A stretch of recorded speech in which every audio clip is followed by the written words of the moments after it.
तो नौ स्वागत है आप सभी का। आज हम पढ़ेंगे मुंशी प्रेमचंद जी की कहानी कफन। कफन कहानी का आज हम सारांश और संक्षिप्त परिचय भी देंगे आपको सारा कुछ। तो चलिए आगे बढ़ते हैं। कफन कहानी का प्रश्न क्या है हमारा, यहाँ पर हमारा प्रश्न है कफन कहानी का संक्षिप्त परिचय दीजिए अथवा कफन कहानी का सारांश अपने शब्दों में लिखिए। तो यहाँ पर उत्तर है अपना, कफन मुंशी प्रेमचंद्र जी की प्रतिनिधि कहानी है जिनमें एक निम्न परिवार का यथार्थ चित्रण है। प्रस्तुत कहानी में कथाकार ने यह दर्शाने का सफल प्रयास किया है कि पेट की भूख मनुष्य को किस प्रकार पशु से भी नीचे बना देती है। तो ये कहानी है। इस कहानी में दो मुख्य पात्र हैं। अगर आपको प्रश्न आता है कि दो मुख्य पात्र कौन है, इसमें घीसू और माधव ये दोनों एक मुख्य पात्र हैं। जो घीसू है वो पिता है और माधव उसका पुत्र है। तो कहानी का सारांश कहानी का सारांश निम्नलिखित है। कहानी में इन्हीं दोनों के बारे में पूरा चर्चा हुआ है और इसकी एक माधव की पत्नी है, उनके बारे में भी इसमें थोड़ा सा चित्रण है। चलो आगे हम कहानी पढ़ते हैं फिर। कहानी में दो प्रमुख पात्र हैं, घीसू और माधव। घीसू पिता है और माधव उसका पुत्र है। दोनों ही आलसी और कामचोर हैं। घीसू एक दिन काम करता है और 3 दिन विश्राम। माधव भी आधा घंटा काम करता है और घंटा भर चिलम पीता रहता है। गांव में काम की कमी ना थी, परंतु उन दोनों को कोई मजदूरी पर नहीं बुलाता था। उनका काम था रात में कहीं से लकड़ी तोड़ लाना, खेतों से गन्ने, आलू या मटर चुरा लाना और वे उसी में अपना पेट भरते थे। इनके पास घर के नाम पर एक झोपड़ी थी और बाकी संपत्ति के नाम पर घर में मिट्टी के 2-4 बर्तन थे। फटे पुराने कपड़े पहनकर दिन काट रहे थे। जब बिल्कुल फकीर रह जाते तो कोई ना कोई बहाना बनाकर मांग कर खाते थे, जिससे एक बार उधार ले लिया, दोबारा कभी दिया नहीं। यदि कोई मारता पीटता तो उन्हें कोई गम नहीं था। कर्ज से लदे थे तो भी इन्हें कोई चिंता नहीं थी। अभिशाप से घिर कर भी आराम से रह रहे थे। मतलब ये लोग कहानी में क्या है, ये लोग कर्जे में थे लेकिन इनको कोई चिंता नहीं रहती थी कि मैं कर्जे में हूँ, और जिससे एक बार ये उधार ले लेते थे उसे ये किसी को लौटाते नहीं थे। तो आप इसमें अगर इनका चित्रण लिखना आ गया, मतलब परिचय देना इनका, तो आप इनका ये भी दे सकते थे, ये लोग कामचोर थे और ये लोग बहुत आलसी थे। ये लोग मांग के खाते थे, मांग के खाने वाला व्यक्ति। काफ़ी चीज़ आप इनके बारे में लिख सकते हैं। आपको यही एक कहानी पढ़ने के बाद इनका पूरा, आपको कोई भी परिचय किसी का पढ़ने की आपको ज़रूरत नहीं पड़ेगी। इसी कहानी में आपको मैं सारा कुछ बता दे रहा हूँ। इसी कहानी से आप पूरा पेपर दे सकते हैं। और एमए फर्स्ट ईयर में हर बार ये पूछा जाता है। ये क्या नाम है, हर बार इस कहानी से हर बार आता है, प्रश्न उत्तर इस कहानी से हर बार आता है। तो जैसा कि आप देख रहे हैं, आगे हम पढ़ते हैं अब। तो आगे की कहानी है, प्रेमचंद्र इनकी जीवन शैली पर व्यंग करते हुए कहते हैं, अगर दोनों साधु होते तो उन्हें संतोष और धैर्य के लिए समय और नियम की बिल्कुल ज़रूरत न होती। यही तो उनकी प्रकृति थी। विचित्र जीवन था उनका। घिसू के जीवन से 60 वर्ष निकल गए थे। उनकी 9 संतानें भी थी, परंतु उनमें से केवल माधव ही बचा था। अब माधव भी अपने पिता के कदमों पर चल रहा था, मानो अपने पिता का नाम रोशन कर रहा हो। गत वर्ष ही माधव की शादी हुई थी, मतलब कुछ वर्ष पहले ही माधव की शादी हुई थी। उसकी पत्नी अत्यंत भोली और मेहनती थी। उसने आकर उनके खानदान को कुछ व्यवस्थित किया था। वह लोगों के घर में काम करती और मजदूरी करके इन दोनों का पेट भरती थी। अब ये दोनों ज़्यादा आराम फरामोश हो गए थे। विवाह के 1 वर्ष पश्चात माधव की पत्नी बुधिया प्रसवाव वेदन से कहर रही थी और झोपड़ी के बाहर बाप बेटे दोनों कहीं से चुरा कर लाए आलू भून रहे थे। तो आपने यहाँ पर पढ़ा कि वो दोनों बहुत आलसी थे और कुछ वर्ष पहले इसकी मतलब माधव की शादी भी हुई थी। और घीसू को 9 संतान थे। 9 संतान में से सिर्फ एक ही संतान बचा था, उसका नाम माधव है। मतलब अगर प्रश्न आ गया तो घीसू के कितने संतान थे, तो आप लिख सकते हैं कि घीसू के 9 संतान थे और उनमें से 8 मर गए थे और एक ही संतान बचा था, उसका नाम था माधव। अब ये भी लिख सकते हैं। और प्रश्न अगर आ जाता कि माधव की पत्नी का क्या नाम था, उसका भी बता दिया, बुढ़िया माधव की पत्नी का नाम था। तो आगे पढ़ते हैं कहानी हम। सर्दी की ठंडी रात थी। गांव सोवा पड़ा था। पड़ोसी झोपड़ी के अंदर बुढ़िया प्रसव वेदन से चिल्ला रही थी। वह इतनी पीड़ाग्रस्त थी कि सुनने वाले का दिल दहल जाता था। परंतु ये दोनों भुने हुए आलू खाने खाने थे।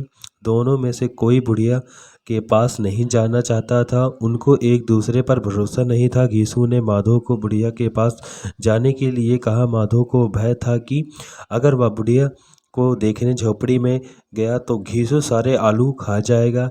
ये बुढ़िया के तड़प तड़प कर मरने की चिंता नहीं थी इन्हें। वे सोच रहे थे अगर बुढ़िया मर जाए तो अच्छा ही होगा, क्योंकि वह इन सब दुखों से मुक्त हो जाएगी। आलू खाने के बाद दोनों ने पानी पिया और वहीं चादरें ओढ़कर सो गए। क्या बात है, सो गए। बुढ़िया की कहर को उन्होंने अनसुना कर दिया। बेचारी रात भर तड़पती रही और अंत उसके प्राण पखेरु हो गए। तो जैसा कि आपने यहाँ पर देखा और पढ़ा कि सर्दी की रात थी, जो उसकी वाई माधो की जो घरवाली थी वो झोपड़ी के अंदर तड़प रही थी प्रसव और पीड़ा की वजह से। उसके पेट में एक बच्चा भी था और ये लोग आलू खाने के लिए, मतलब इन दोनों को एक दूसरे के ऊपर भरोसा भी नहीं था। आप ये भी लिख सकते हैं कि बाप बेटों को एक दोनों के ऊपर भरोसा नहीं था कि वो उसका आलू खा लेगा, वो उसका आलू खा जाएगा। इसलिए वो दोनों बुढ़िया के पास जाते नहीं है और वो बेचारी तड़प तड़प के वहाँ पर मर जाती है। उसके प्राण पखेरु हो जाते हैं, मतलब मर जाती है वही झोपड़ी के अंदर। तो ये कहानी ये भी थी, आप ये भी लिख सकते हैं। बहुत मतलब कहानी में आप ये भी लिख सकते हैं कि वो लोग बहुत लालची थे। चलो आगे पढ़ते हैं फिर हम। उसका बच्चा पेट में ही मर गया था। जैसे मैंने बताया उसके पेट में बच्चा भी था। उसका बच्चा पेट में ही मर गया था। सुबह उठकर देखा तो मरी पड़ी बुढ़िया के मुख पर मक्खियाँ भिनभिना रही थी। सारा शरीर लहू से सना हुआ था। दोनों ने बनावटी रोना प्रारंभ किया। गांव इकट्ठा हो गया। कोई मृत बुढ़िया को देखता तो कोई उन्हें सांत्वना देता। अब उन्होंने बुढ़िया के दाह संस्कार के लिए लकड़ी और कफन की चिंता थी। दोनों रोते रोते जमींदार के पास गए। आंखों में दीनता के आंसू भरकर घीसू ने जमीन पर सिर रखकर कहा, सरकार, बड़ी विपत्ति में हूँ। माधव की घरवाली रात गुजर गई। रात भर हम उसकी सेवा करते रहे, दवा दारू जो भी हो सका सब कुछ किया, लेकिन वह हमें दगा दे गई। आपका गुलाम हूँ, अब आपके सिवा कौन उनकी मिट्टी पर लाएगा। जमींदार उनसे घृणा करता था, तथापि उसने 2 रुपये फेंक दिया। फिर जमींदार की देखी बनिया महाजनों ने पैसे दिए। कुल 5 रुपये उनके पास जमा हो गए थे। तो यहाँ पर देखा आप, यहाँ पर इनका एक चरित्र और लिख सकते हैं कि वो झूठे थे। उन्होंने यहाँ पर क्या झूठ बोला कि हमने रात भर उसकी देखभाल की तब भी वो हमें दगा दे के चली गई। आप यहाँ पर ये भी लिख सकते हैं इनके चरित्र चित्रण में कि वो झूठे थे। दोनों झूठे थे। उन्होंने ज़मींदार के पास जाके बोला कि हमने उसकी रात भर देखभाल की और तब भी हमें दगा दे के चली गई। आगे आपने पीछे आपने कहानी पढ़ा होगा कि वो मतलब बाहर बैठे रहे, अंदर गए तक नहीं। वो बेचारी चिल्ला रही थी पर वो अंदर गए नहीं। अगर ये अंदर गए होते वो बच भी जाती। तो वो लहूलुहान हो गई थी, सारा कुछ उसको प्रसव पीड़ा के वजह से। उसका पेट में उसका बच्चा भी मर जाता है, जैसे आपने आगे पढ़ा। उसका पेट में बच्चा भी मर जाता है। वो सुबह जाते हैं तो मरी। चलो आगे पढ़ते हैं कहानी। कहीं से अनाज मिल गया, किसी ने लकड़ी दी। आज पहली बार वे 5 रुपए के मालिक बने थे। वो पहली बार आज 5 रुपए के मालिक बने थे। दोपहर को वे कफन खरीदने बाजार चले गए। बाजार जाकर वे सोचने लगे कि कोई हल्का सा कफन ले लें। लाश उठाते हुए रात हो जाएगी, तब कफन पर किसी का ध्यान नहीं जाएगा।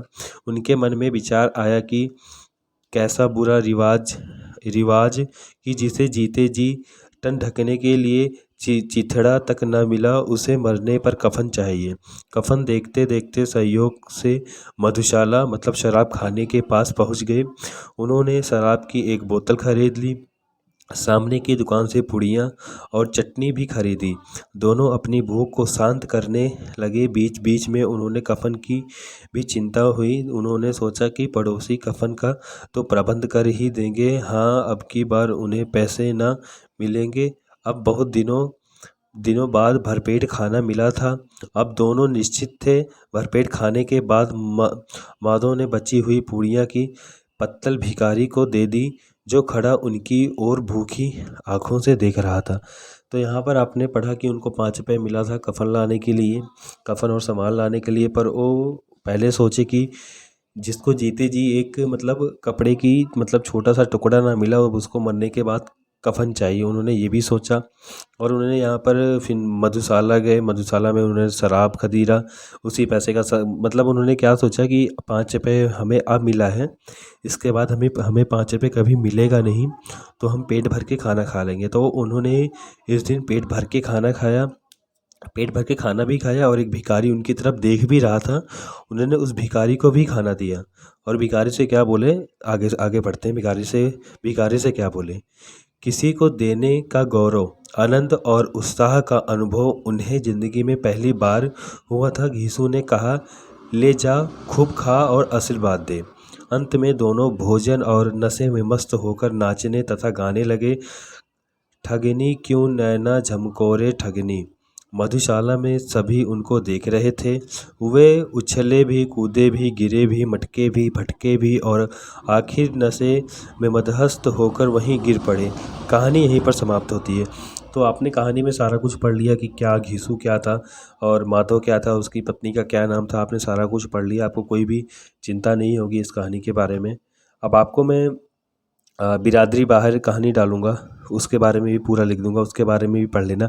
अगर आपको इस कफ़न कहानी का लेके अगर आपको कोई भी डाउट हो तो आप मुझे कमेंट्स कर सकते हैं, मैं आपको कमेंट्स में सारा कुछ बता दूँगा। अगर आपको एक और कुछ भी इस पे कफ़न के पे या आकाशदीप में या किसी भी कहानी में आपको एमए फर्स्ट ईयर का अगर चाहिए, आप मुझे कमेंट कर सकते हैं, मैं आपको उस पर वीडियो बना के ज़रूर दूँगा। और आप जैसे कि देख रहे हैं कि एमए का पेपर आने ही वाला है, जल्दी ही आएगा, अभी डेट वोट कुछ निश्चित नहीं हुआ है। जैसे ही आएगा मैं आपको वो भी बता दूंगा कि पेपर कब से स्टार्ट होने वाला है। सारी आपको जानकारी मिलती रहेगी।